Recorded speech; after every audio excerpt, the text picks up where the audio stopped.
எசேக்கியேல் 38, 39 2 அதிகாரத்தில் சொல்லப்பட்டிருக்கிற யுத்தம் இப்பொழுது ஆரம்பிக்க போகுது.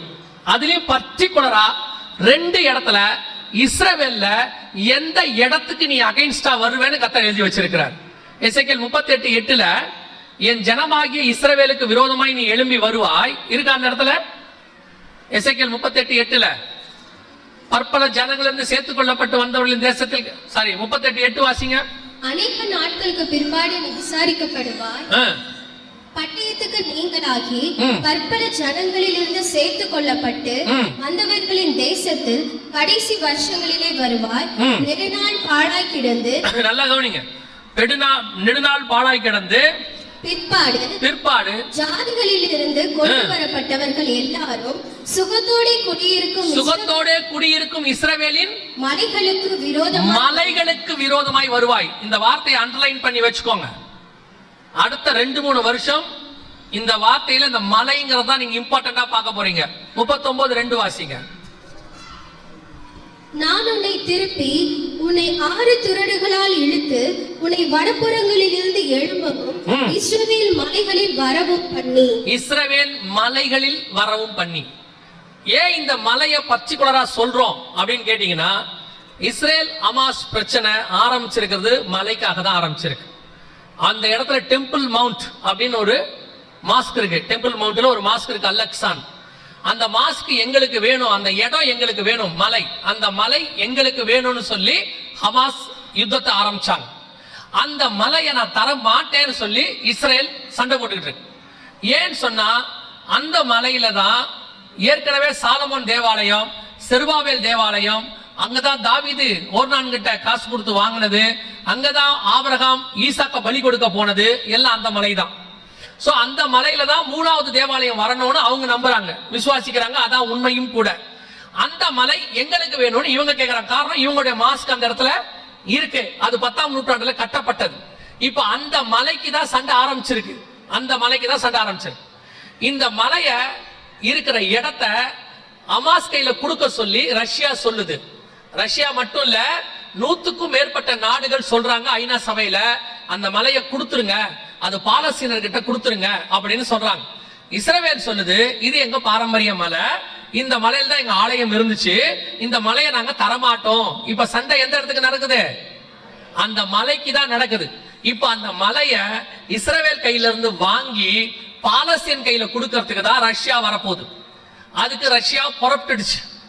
இந்த யுத்தத்தை தான் எசேக்கியேல் 38:39 வேதம் சொல்லுது.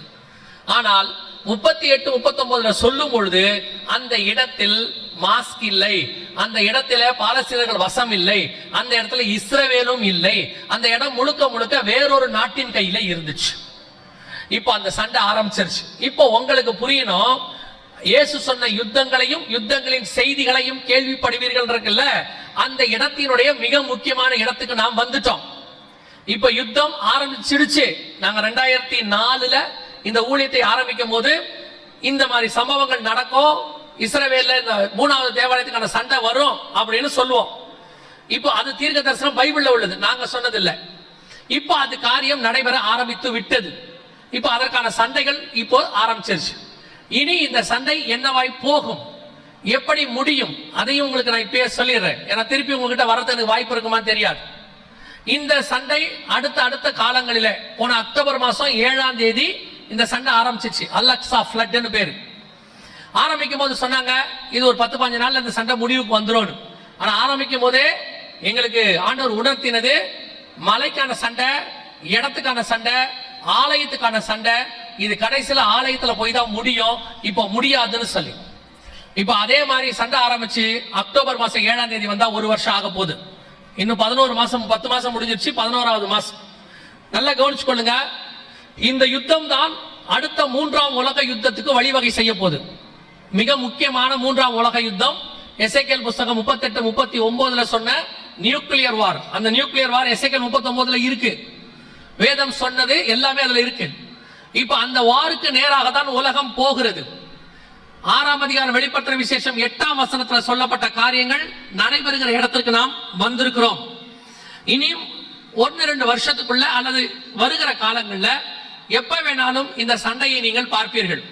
ஒருபுறம் இஸ்ரேல் அது சார்ந்த நாடுகள், ஒரு பக்கம் ரஷ்யா அதை சார்ந்த நாடுகள். இப்ப ரஷ்யா கூட இருக்கிற ஈரான், இப்ப ரஷ்யா கூட இருக்கிற துருக்கி எல்லாம் எசேக்கியேல் 38 இருக்கும். அந்த இடத்துல அந்த பேர்லாம் இருக்கும். வீட்டுல போய் தியானிச்சு பாருங்க. எல்லாமே ஆண்டவர் கொடுத்து வச்சிருக்கிறார். மிக துல்லியமாக இந்த யுத்தம் தான் ஆரம்பிக்க போகிறது. இந்த யுத்தம் உலகத்தில் மிகப்பெரிய மாற்றத்தை கொண்டு வரும்.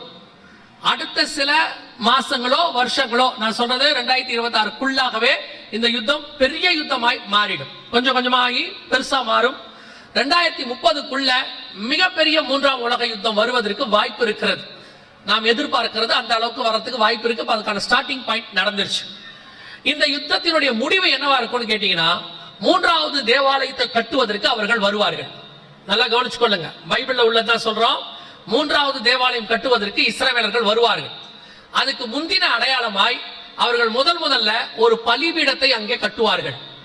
ஒரு பலிபீடம் கட்டப்பட வேண்டும் இஸ்ரவேல்ல. நீங்கள் அதை காண்பீர்கள். அது ஒருவேளை வாட்ஸ்அப்லயோ அல்லது இன்டர்நெட்ல எப்படியோ நீங்க பாப்பீங்க. அந்த பலிபீடம் தான் நமக்கான கடைசி அடையாளம்.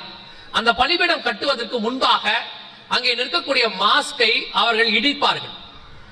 இதுவரைக்கும் 500 மாஸ்க் இடிச்சிருக்கிறாங்க. போன வாரம் கூட மிக முக்கியமான மாஸ்க் அவங்க இடிச்சிட்டாங்க. கடைசியா இந்த மாஸ்க்ல கை வைப்பாங்க. விசுவாசிகள் நல்லா கவனிங்க. இந்த மாஸ்க் இடிக்கப்படுகிறதுக்கும் நமக்கும் எந்த பிரயோஜனம் இல்லை. அது அவங்களுக்குள்ளதான சண்டை. நமக்கு ஒரு அடையாளம் தான். லூக்கா 21:24 வாசிங்க. லூக்கா 21:24 வாசிங்க. பட்டய கருக்கினாலே விழுவார்கள், சகல புறஜாதிகளுக்குள்ளும் சிறைப்பட்டு போவார்கள். புறஜாதியாரின் காலம் நிறைவேறும் வரைக்கும், புறஜாதியாரின் காலம் நிறைவேறும் வரைக்கும் எருசலேம் புறஜாதியாரால் மிதிக்கப்படும். இந்த எருசலேம் இருக்கிற மைய பகுதி தான், அந்த சென்டர் பாயிண்ட் தான் மலை. அந்த இடத்துல இருக்க மாஸ்க் அது நிக்கிற வரைக்கும் அந்த இடத்துல புறஜாதியார் உள்ளே வருவாங்க. அது இல்லைன்னா அங்க யாரும் வரமாட்டாங்க. அது முழு கண்ட்ரோல் அவங்களுக்கு போயிடும். புறஜாதியார் காலம் நிறைவேறதுக்கான ஒரு அடையாளம். இப்ப நமக்கு அந்த அடையாளம் என்னன்னா, ஒருவேளை இஸ்ரவேல் அந்த மாஸ்க கை வச்சு கீழே விழுறதை நீங்க பாத்தீங்கன்னா புறஜாதியார் காலம் முடிவுக்கு வந்துடுச்சுன்னு அர்த்தம். அதுக்கப்புறம் சபையின் காலம் முடிவுக்கு வருகிறது. அதற்கு அப்புறம் எப்ப வேணாலும் ஆண்டவர் வந்து நம்மை அழைத்து கொண்டு போகிற காலம் வந்துடுச்சுன்னு அர்த்தம். அவ்வளவுதான். இப்ப நீங்க டெக்னாலஜி காலம், 5G காலம், ஸ்மார்ட் போன் வச்சிருக்கீங்க, லேப்டாப் வச்சிருக்கீங்க, நாங்க வாட்ஸ்அப் வச்சிருக்கோம், நாங்க பண பரிமாற்றம்லாம் ஆன்லைன்ல பண்றோம். டெக்னாலஜி என்ன வேணாலும் ஆகட்டும், எவ்வளவு டெவலப் ஆகட்டும், வேதத்தில் சொன்ன ஒரு வார்த்தை கூட ஒளிந்து போக போகிறது இல்லை. 100% அப்படியே இன்னைக்கு வார்த்தை நிறைவேறி கொண்டிருக்கிறது. இனியும் நிறைவேற போகிறது. நல்லா தெரிஞ்சுக்கொள்ளுங்க. டெக்னாலஜி ஒளிந்து போகும், அத்தனையும் மறைந்து போகும். ஆனால் கர்த்தருடைய வார்த்தை ஒரு நாளும் ஒளிந்து போகாது. வானமும் பூமியும் ஒளிந்து போனாலும் கர்த்தருடைய வார்த்தை ஒழியாது. ஆண்டவர் கொடுத்து 2000 வருஷம் ஆச்சு இந்த வார்த்தைய லூக்கால கொடுத்து. அதுக்கப்புறம் எத்தனையோ டெக்னாலஜி மாறிடுச்சு. முதல்ல தோல் சுருள்ல எழுதுனாங்க, பேப்பர்ல எழுதுனாங்க, டிஜிட்டலி எழுதுறாங்க. எல்லாம் மாறிடுச்சு, எல்லாம் மாறிச்சு. மோடு தான் மாறி இருக்கு. ஆனா எழுதின வார்த்தை இன்னும் மாறவே இல்லை. தோல் சுருள்ல எழுதுறதும் சரி, கற்பலகைகளை எழுதுறதும் சரி, பேப்பர்ல எழுதுறதும் சரி, டிஜிட்டல்ல எழுதுறதும் சரி, எழுதப்பட்ட வார்த்தை மாறவில்லை, மோடு தான் மாறும். அப்படின்னா என்ன அர்த்தம்? நீங்க எழுதுறது மாறும், கர்த்தருடைய வார்த்தை ஒரு நாளும் மாறாது. சோ ஆண்டவர் சொன்ன அத்தனையும் துல்லியமா நடக்குது. இவைகள் சம்பவிக்கிறதை நீங்கள் காணும் போது, லூக்கா 21:28 ஆண்டவர் சொல்றாரு, இவைகள் சம்பவிக்கிறதை நீங்கள் காணும் போது உங்கள் மீட்பு சமீபமாக இருப்பதால் நிமிர்ந்து பார்த்து தலைகளை உயர்த்துங்கள். 24ல புறஜாதியார் காலம் நிறைவேறதுக்கான அடையாளம் நடக்கும். நான் இவ்வளவு நேரம் சொன்னது அது நடக்கும் போது 28ல சொல்றாரு, இவைகள் சம்பவிக்க தொடங்கும் போது, இதெல்லாம் விழுறதையோ அந்த யுத்தத்தினுடைய மும்முரத்தையோ ரஷ்யா வருகிறதையோ நீங்கள் பார்க்கும் பொழுது நம்முடைய மீட்பு சமீபமாகி விட்டது என்று அர்த்தம். ஆண்டவர் மீட்கிற காலம் வந்துருச்சுன்னு அர்த்தம். யோசிச்சு பாருங்க. 2000 வருஷமா இல்லாத ஒரு நாடு, 2000 வருஷமா இல்லாத ஒரு இனம், 2000 வருஷமா இல்லாத ஒரு மொழி, 3000 வருஷமா இல்லாத ஒரு தேவாலயம் மீண்டும் வருவதற்கான எல்லா சாத்தியக்கூறுகளும் உருவாயிடுச்சு. கர்த்தர் சொன்ன இத்தனை வார்த்தைகளும் துல்லியமாய் நிறைவேறுமானால் இயேசு வருவேன் என்கிற வார்த்தையும் நிறைவேறும், அழைத்து கொண்டு போவேன் என்கிற வார்த்தையும் நிறைவேறும். அவர் சொன்னது 100% நடக்கும். இந்த டெக்னாலஜி எல்லாம் நமக்கு தான் மாற்றம், நம்ம பொறுத்தவரைக்கும் தான் மாறுது. அவரை பொறுத்த வரைக்கும் ஏற்கனவே எல்லாத்தையும் கணிச்சுதான் ஆண்டவர் சொல்லி வச்சுட்டு போயிருக்கிறார். சோ ஆண்டவருக்கு நன்றாக தெரியும். சரி, ஆனா இதுல உங்களுக்கும் எனக்கும் இது சம்பவிக்க போது நாம இதை பார்க்கத்தான் போகிறோம். ஒருவேளை வருகை அதுக்குள்ள சம்பவிச்சா ஓகே, சம்பவிக்காவிட்டால் நாம் அதை பார்ப்போம். அப்படி பார்க்கும் பொழுது இயேசு என்ன சொல்லுகிறார் வாசிங்க. மத்திய அந்த 24:6 திருப்பி வாசிங்க பாபு. யுத்தங்களையும் யுத்தங்களின் செய்திகளையும் கேள்விப்படுவீர்கள், கலங்காதபடி எச்சரிக்கையாயிருங்கள். இவைகளெல்லாம் சம்பவிக்க வேண்டியதே, ஆனாலும் முடிவு உடனே வராது. அப்படின்னா யுத்தங்களையும் யுத்தங்களின் செய்திகளையும் கேள்விப்படுவீர்கள், கலங்காதபடிக்கு எச்சரிக்கையாயிருங்கள்னா என்ன அர்த்தம்? பயப்படாதீங்க அப்படின்றார் ஆண்டவர். இந்த வார்த்தையை நீங்க கேட்கும் போது யோசித்து பாருங்க. நாங்க இதை பிரசங்கமா தான் பண்றோம். பிரசங்கமா பண்ணும் போதே நிறைய பேர் சொல்ற வார்த்தை என்னன்னா, ரொம்ப பயமா இருக்குது. என்ன பயமுறுத்துற பிரசங்கியாராவே மாத்தி வச்சுட்டான். இப்ப என்னை வச்சு அவங்க இன்னும் ஒன்னே ஒண்ணுதான் செய்யாம இருக்காங்க. என்ன செய்யாம இருக்காங்கன்னா, வீட்டுல குழந்தைக்கு சாப்பாடு ஊட்டும் போது நீ சாப்பிடுறியா இல்ல ஜெகன் அங்கிள் மெசேஜ் போடட்டான்னு அவங்க கேட்கல. மற்றபடி என்னை எப்படி ஆக்கி வச்சிருக்கானா, பயமுறுத்துற பிரசங்கியாராவே மாத்திட்டான். அன்னைக்கு எங்களுடைய வீடியோல ஒரு அப்லோட் பண்றோம் மெசேஜ், அது 9:30 மணிக்கு வரும். சரி, நானும் உட்காந்து 9:30 பார்க்கலாமேன்னு சொல்லிட்டு பாக்குறேன்.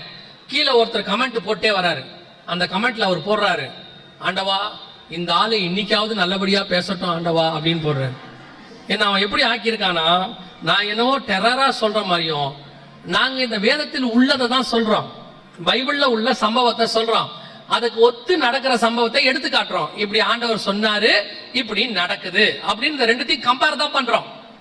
கம்பேர் பண்ற நாங்களே இவ்வளவு பயப்படுத்துறோம் அப்படின்னு நீங்க சொன்னா, இதை எழுதினவர்கிட்ட என்ன சொல்றது?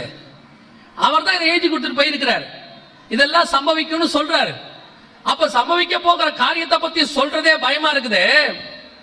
நடக்கும்போது அவைகள் சம்பவிக்கும் போது அதுக்கு தான் இயேசு சொல்றாரு, யுத்தங்களையும் யுத்தங்களின் செய்திகளையும் கேள்விப்படுவீர்கள், கலங்காதபடிக்கு எச்சரிக்கையாயிருங்கள். அது எப்படிங்க பயப்படாம இருக்கிறது? அவர் சொல்றாரு, பயப்படாதீங்க, இது ஒரு அடையாளம். யுத்தங்களை பார்க்க போறீங்க, அந்த யுத்தம் எப்படி இருக்கும், உலகம் முழுக்க வரப்போது, 3ஆம் உலக யுத்தம் சம்பவிக்க போது எல்லாம் சொல்றாரு. ஆனா பயப்படாதீங்கன்றாரு. அப்படி எப்படி பயப்படாம இருக்கிறது அப்படின்னு கேட்டா, ஒரு காரியத்தை நன்றாய் தெரிந்து கொள்ளுங்கள், இந்த யுத்தம் வரப்போவது நிச்சயம், அதுல எந்த மாற்று கருத்தும் இல்ல. ஆனால் இது எதுவும் தேவ ஜனங்களை பாதிக்காதபடி பறந்து காக்கிற பட்சியை போல கர்த்தர் பாதுகாக்க வல்லமை உள்ளவராக இருக்கிறார். அது எப்படி நடக்கும்? உலகமே 3ஆம் உலக யுத்தம் நடக்கும் போது நம்மளை பாதுகாப்பாரா அப்படின்னு கேட்டீங்கன்னா, நான் கர்த்தருடைய நாமத்தை கொண்டு சொல்லுகிறேன், பூமி முழுக்க 185 நாட்டுக்கு கொரோனா வந்த போது உங்களுக்கும் எனக்கும் வராமல் பாதுகாக்க அவரால் முடியுமானால் இதையும் செய்ய அவரால் முடியும்.